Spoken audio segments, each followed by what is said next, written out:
Hello and welcome to episode 2 of the Mrs. Humanity series. And in today's episode, we're going to be looking at leadership advice from the wonderful Victoria. So have you got any advice or tips regarding leadership?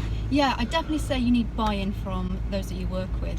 I went into a new department, some of them had been there for many years, and we just sat down and looked at, well, what do we want to achieve with this and where are we going to go? So when we were writing the handbook, I got everybody involved in order to write our intent for the way the geography curriculum was going to go in the department. Next year I'm really excited because I've got quite a new team. We've got one person retiring, one person moving abroad, so we've got a new kind of group of colleagues. So the first thing we're going to do in September is just sit down and look at where are we going, what do we want to achieve by the end of the year with all of our students.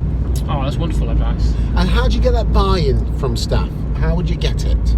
Giving them voice, actually listening to what they have to say, allowing them to have some autonomy over what they do in the classroom, so that actually it's not something they feel is being added to the to-do list, but instead is making it easier for them.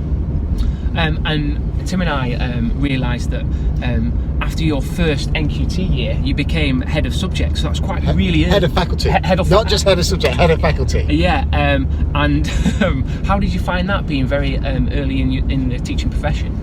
It was a really good opportunity, but at the same time it was really challenging.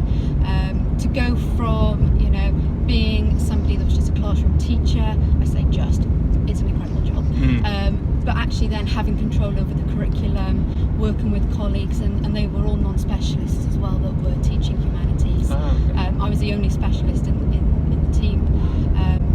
And it was a real big challenge actually creating those resources from scratch, writing schemes of work from scratch, but also a really exciting opportunity. It taught me so much about curriculum design, how to think about kind of progress over time, and it was really exciting but really, really challenging. And I'd say that it's a good opportunity, but think carefully if it's the right opportunity. Yeah.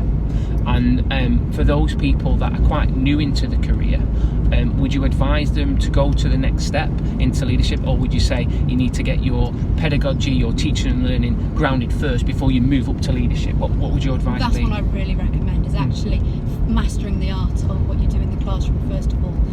How can you kind of create change or development in your school if you don't know what you're doing in the first place? Wonderful advice.